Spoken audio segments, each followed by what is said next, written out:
Welcome back to the shop, guys. It is a great time to be here in the shop with you. I am on a new phone, so a new camera, some learning curve stuff. I'm reshooting this again more times than I care to admit. So if this feels a little rehearsed or rushed, that's why. Might be a good thing, don't know.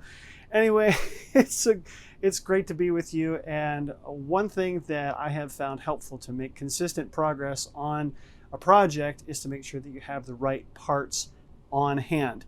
So we're coming up on build season, right? Want to make sure that you guys are supplied with the things that you need.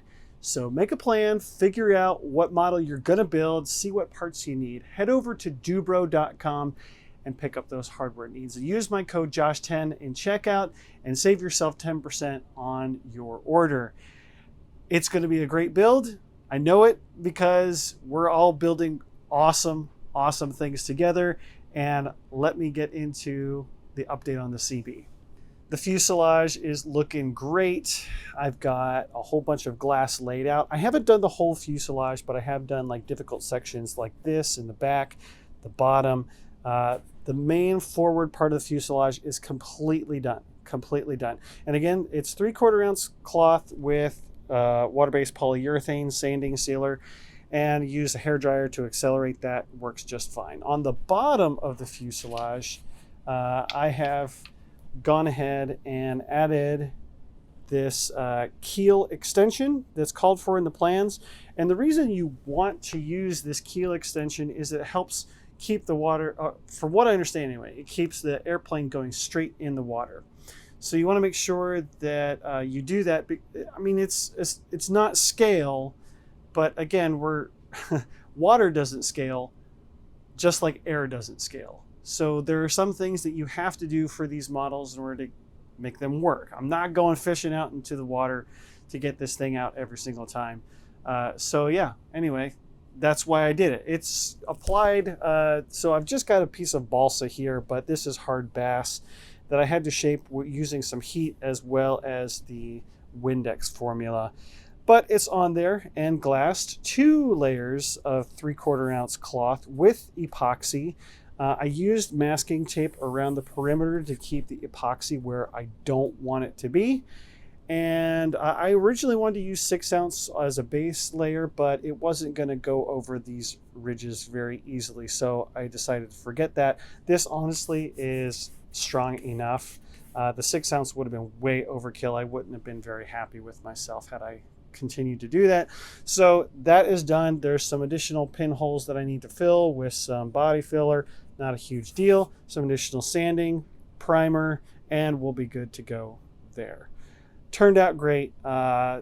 Remembered that it's kind of a pain, and you know, it doesn't cure as fast as I would like. So I'm glad that's over with. It's going to be a nice hard surface for taking off and landing on water. We'll come back to the canopy battery hatch in a minute, but let's go to the horizontal stabilizer.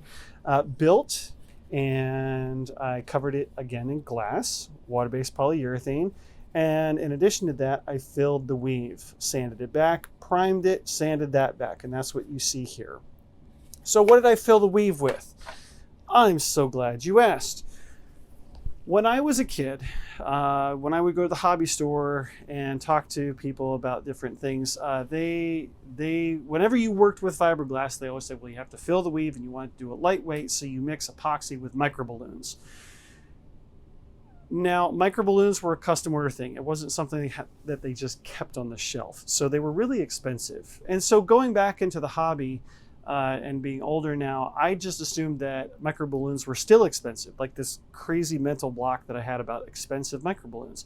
So I've just never used them until recently when I found microballoons on Amazon. They're just glass microspheres. Okay, they're really lightweight. This thing weighs like literally next to nothing. But a volume goes a long way here. I am mixing these microballoons with sanding sealer, and it works amazing. 1 part by volume of sanding sealer to 2 parts by volume of the microballoons. I'm just using a little mixing cup little paper mixing cup off of Amazon. It's biodegradable, disposable. Just chuck it when you're done.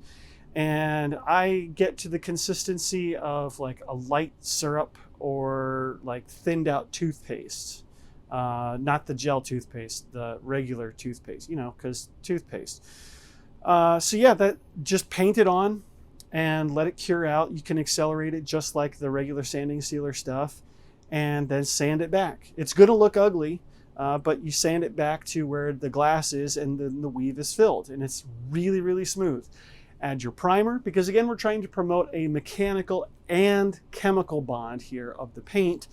So use the primer, and that way you'll have both of those.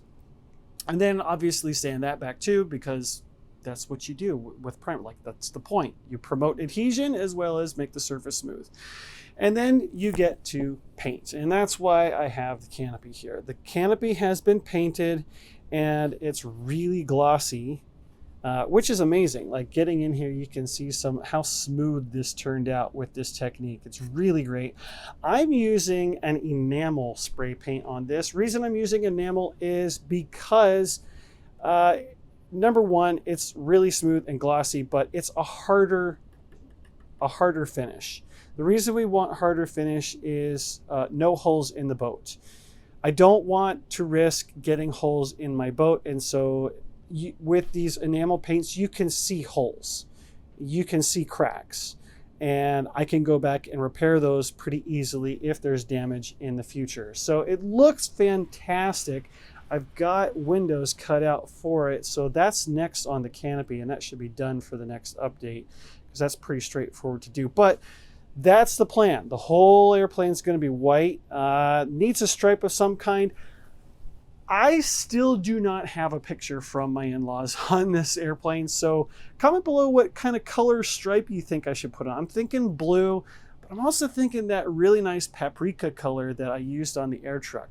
Really nice color, just for an accent. I think it needs it. So from there, I do want to show you guys the last thing, which is the landing gear. I made progress on the landing gear, and before they were made already, we had these wires all shaped and soldered together, but I didn't have these mounting tabs. The tabs use screws to screw into the fuselage. You can see the screw holes here. But in order to get there, I had to cut them out of brass and solder them. Use mechanical solder. End of story. Save yourself the headache. Don't be like me. Just do it, okay? Okay, thanks. End of rant. But I wanted to make sure that these had the holes cut really well, so that when I put it in the fuselage, that the holes work downside and upside, remember? Because this is a float plane. So the airplane has landing gear that is down for flying off of land, right? Right? So then when you put them in the retracted position for float flying, you don't want the wheel in the back. You get the other side and you move it for the up position. So you need to make both landing gears work on both sides of the airplane, and when you swap it over to the other side, it's going upside down-io. Do it carefully, do it right, do it once. Save yourself the aggravation, okay? It was very, very finicky to get it soldered correctly, but I did it. I'm using a method where I cut off a little piece of solder and curl it to the curvature of the wire and put it right on the joint. And then I heat the joint. You don't heat the solder, you heat the parts around it. And that way the heat, once it's ready, it will melt the solder and just wick it in. Use plenty of flux, clean it off with ketchup. These will be cleaned up with ketchup again and wiped down with acetone and painted. That way I don't have to worry about rust, okay? That's another reason why I'm planning to use this enamel paint and get rid of the rust. And if the enamel is too hard that the flexing of the landing gear is not going to hold up, I can try something different.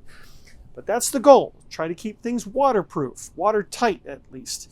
I'm not expecting it to be completely sealed up, but I'm taking every precaution that I can, as well as getting the finish that I want. The model is good. The original airplane was metal skin. It was all aluminum skin. And so making this look like the aluminum skin is going to be perfect with this glossy enamel paint. It's going to be awesome. Really look forward to giving you guys some more updates on this in the future. Thanks so much for stopping by the shop. Keep working on your flying works of art.